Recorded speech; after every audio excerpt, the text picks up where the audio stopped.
The Moto Z2 Force is a really good phone, and that has nothing to do with its mods. Thin? Check. Powerful? Check. Flexible? Check. Durable? Check. The phone to beat? Hard to tell. Motorola's newest premium phone, the Moto Z2 Force, arrives at a strange time.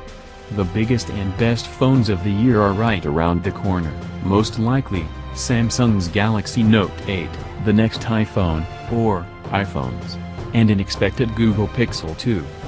Where does that leave the Z2 Force? The sequel to last year's Z and Z Force phones is thin with a sharp design and very good specs. In several significant ways, processor, camera and display, it's a step up from the excellent mid-range Moto Z2 Play.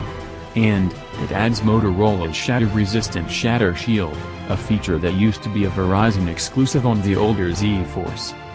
It's also compatible with Motorola's Snap-on Moto mods, an idea that seemed bold last year but now feels like it's treading water, as the idea of modular phones has migrated to niche status on such specialty handsets as Essential and Red's Hydrogen. Forget about the mods, just focus on the phone. The Moto Z2 Force is great. But it's no bargain. Starting at a whopping $730, it's a premium-priced phone, and it will get a lot of competition very soon. Do you wait? I would. That shatter-resistant display doesn't mean scratch-resistant. Shatter Shield sounds like impact-proof, but really it means won't break when you drop it accidentally from 4 or 5 feet. I dropped the Z2 Force a handful of times on concrete, face first. It survived, but it doesn't look pretty. The aluminum case got very dinged up, and some parts of the display were mega scuffed. We did an even deeper drop test, and the results lined up with my experience. That said, we would agree that the screen is effectively crack-proof under all but the most outlandish conditions. Also, the Z2 Force lacks water resistance. Its nano coating is meant to survive splashes, but it's not so dunk-friendly as many phones are now, including the iPhone 7, $799.45 at Amazon Marketplace, and Samsung Galaxy S8, $669.88 at Amazon Marketplace. Dual cameras means new features. Two 12-megapixel cameras on the back are Motorola's first foray into dual cameras, joining the iPhone 7 Plus, LG G6, OnePlus 5 and others. A few new features come aboard with them. One of the two cameras is monochrome, one color. A truer black and white mode claims better black and white photos. Shots did look great, but I never had problems shooting black and white before with a filter. More impressive is the camera's mixing of black and white and color shots, but again, honestly, you could just use an app to the same effect. A new depth mode mimics the popular bokeh type effect, but the results I got ranged from acceptable to way too artificial. Camera quality, in my time using it so far, seemed good, but not always great. I had some autofocus issues, and low light performance wasn't stellar. Extra controls over manual focus, white balance, shutter speed, ISO and exposure compensation help. Also, an in-beta depth editing mode allows some neat but rough edge tricks. Depth-enabled photos can be re-edited for different in or out of focus adjustments. You can also keep the foreground color and turn the background black and white, or vice versa. Or replace the background of a photo with something else, like on-the-fly Photoshop. My attempt to transpose myself to a nearby cafe backdrop looked pretty bad. The camera didn't resolve my outline well, see above. Clean design, clean software. The Z2 Force feels thinner than most other phones. It's as thin as the iPhone 7, and its body is comfy to hold. I'm also a fan of the front fingerprint sensor, which has some swipe navigation functions, too. It can nearly replace the navigation buttons on Android displays. Not entirely, but nearly. But the back of the Z2 Force still looks weird naked.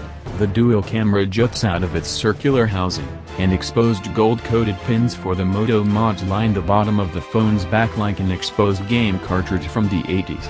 Snapping on a back panel, not included, by the way, makes the phone look a lot more complete. The clean look extends to Motorola's software, which keeps a pretty annoyance-free version of Android 7.1.1. Moto Zone tools are really useful, from quick gesture and display shortcuts to a voice command called Show Me that bypasses having to say OK Google for key assistant requests. The front fingerprint sensor isn't technically a home button, but it does make quick work of unlocking the phone, putting it back to sleep, or navigating around a bit by swiping. It's fast. With its Qualcomm Snapdragon 835 processor, we got Geekbench 4 and Ice Storm Unlimited scores that fell into similar territory as the HTC U11, $649 at Amazon.com, and OnePlus 5, and were a hair better than Samsung Galaxy S8. It's far faster than the Moto Z2 Play, on paper, 40,167 on 3D Mark Ice Storm Unlimited, and 1,907, single, and 6,472, multi, on Geekbench 4. The Quad HD OLED display also means it's compatible with Google Daydream for VR apps. It's a top-end speedy phone. Good battery life, even without a battery pack. Despite being thin, the Z2 Force lasted 16 hours and 42 minutes on the battery test, just 18 minutes less than the Moto Z2 Play. That's better than the 16-hour battery life of the Samsung Galaxy S8 on the same test. It's one of the best battery performances on a recent phone. And you could always add a Moto Mod battery pack, of which there are many, if you wanted an extra boost.